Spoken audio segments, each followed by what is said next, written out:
સ્વાગત છે તમારું પૂનમ્સ ફ્લેવર કિચનમાં। આજે હું તમને બનાવતા શીખવાડીશ ઝટપટ બની જતું પનીર ટીકા મસાલા ગ્રેવી વાળું પનીર ટીકાનું શાક આપણે બનાવીશું।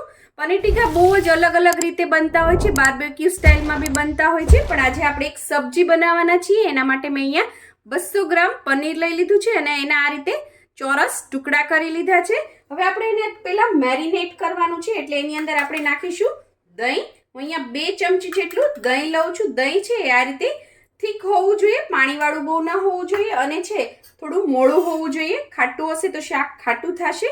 ત્યારબાદ એની અંદર હું નાખું છું 1 કેપ્સિકમ, આ રીતે એના પણ ચોરસ જેવા ટુકડા કરી લેવાના। ત્યારબાદ એક ડુંગળી છે મીડિયમ સાઇઝની। તમારે ડુંગળી ને કેપ્સિકમ ન નાખવા હોય તો પણ ચાલે, એકલા પનીરથી પણ તમે બનાવી શકો છો। ત્યારબાદ બેસન છે 1 મોટી ચમચી ભરીને, બેસન ન હોય તો ચણાનો લોટ પણ તમે નાખી શકો છો। ત્યારબાદ એની અંદર હું નાખું છું લસણની પેસ્ટ છે અડધી ચમચી જેટલી। લસણ ડુંગળી ન ખાતા હો તો આમાં ન નાખો તો ચાલે।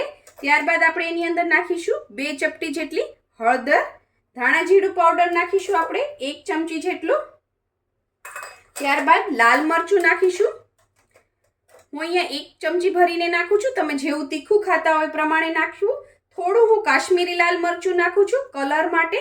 ઘણા લોકો આની અંદર છે રેડ કલર પણ નાખતા હોય છે। ફૂડ કલર તમારે નાખવો હોય, બાર રેસ્ટોરન્ટ જેવો લુક આપવો હોય તો તમે ફૂડ કલર પણ નાખી શકો છો।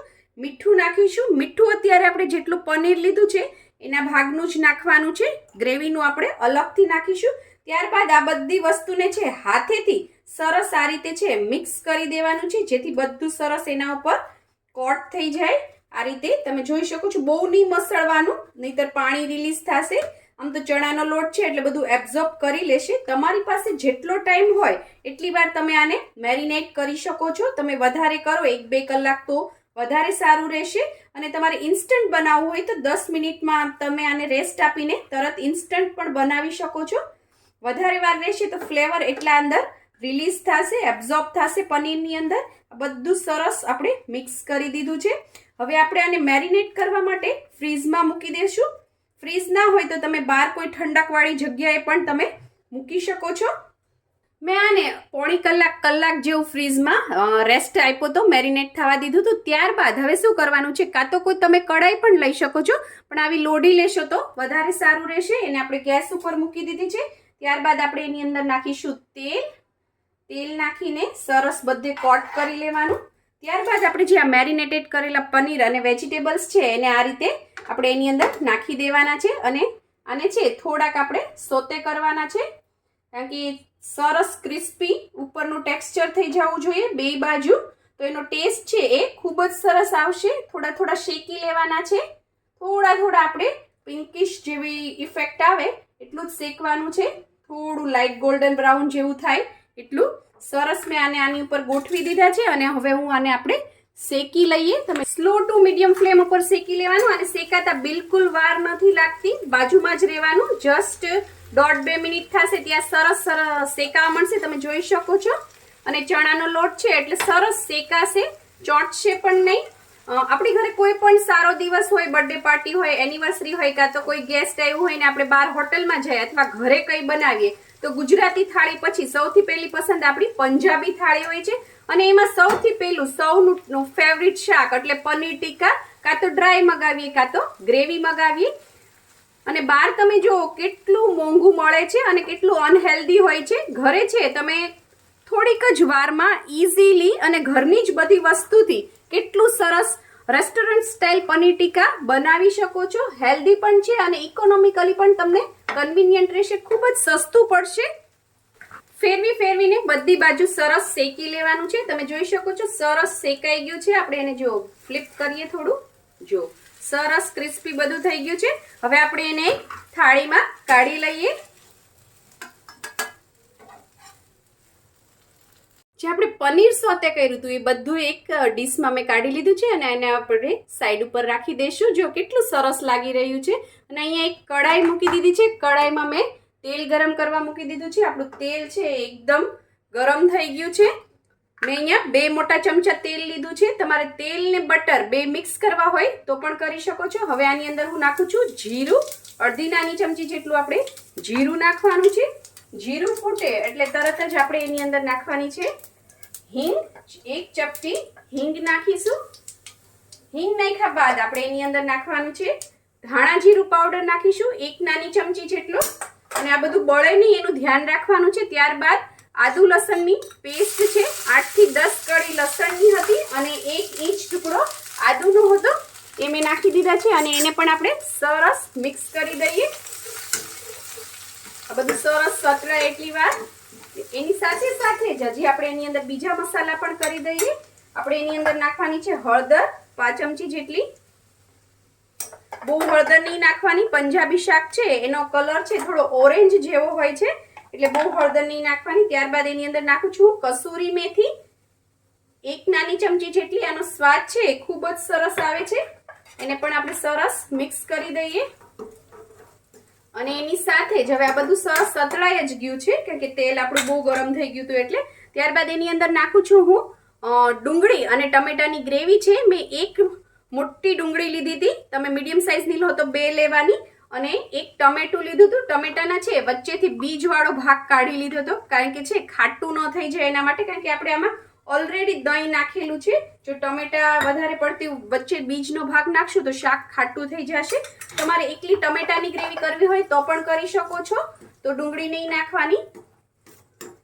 અને મેં કીધું એ રીતે ટમેટાની ગ્રેવી કરો તો પણ વચ્ચેથી બીજનો ભાગ કાઢી લેવો જેથી શાક ખાટું ન થાય. મેં આમાં તમે જોઈ શકો છો ગ્રેવી નાખી અને ત્યારબાદ થોડુંક અડધા કપ જેટલું પાણી નાખ્યું છે. હવે આપણે આને સરસ છે એ ઉકળવા દઈએ એટલે છે ગ્રેવી સરસ પાકી જાય. અને સાથે જ થોડું મીઠું નાખી દઈશું કારણ કે મીઠું હશે તો સરસ બધું ચડી જશે ફટાફટ.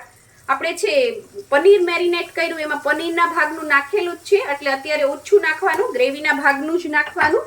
એ વાતનું ધ્યાન રાખજો નહીં તો શાક છે ખારું થઈ જશે. બધું સરસ આપણે હવે કૂક થવા દઈએ. ગ્રેવી સરસ કૂક થઈ ગઈ છે. તેલ પણ રિલીઝ થઈ ગયું છે. હવે આપણે એની અંદર નાખીશું શેકેલો બેસન છે અથવા ચણાનો લોટ છે. શેકીને લેવાનો, થોડું તેલમાં શેકી લેવાનું. શેકેલો હશે તો ખૂબ જ સરસ ગ્રેવી બનશે. એને મિક્સ કરી દેવાનો. ત્યારબાદ આપણે એની અંદર નાખીશું લાલ મરચું. અહીંયા હું 1 ચમચી ભરીને નાખું છું અને એને પણ આપણે સરસ મિક્સ કરી દઈશું. આપણે આની અંદર લીલું મરચું નથી નાખ્યું એટલે લાલ મરચું છે એ થોડું વ્યવસ્થિત નાખીશું તો ટેસ્ટ છે એ સરસ આવશે. ત્યાર આની અંદર થોડું પાણી નાખી દઈએ આપણે કારણ કે આ બધું બહુ જ થીક છે એટલે થોડું ગ્રેવી માટે અહીંયા મેં અડધા ગ્લાસ જેટલું પાણી નાખ્યું છે અને આને સરસ બધી વસ્તુને છે આપણે ઉકળવા દઈએ. અને સાથે સાથે થોડું હું આની અંદર નાખું છું કાશ્મીરી લાલ મરચું.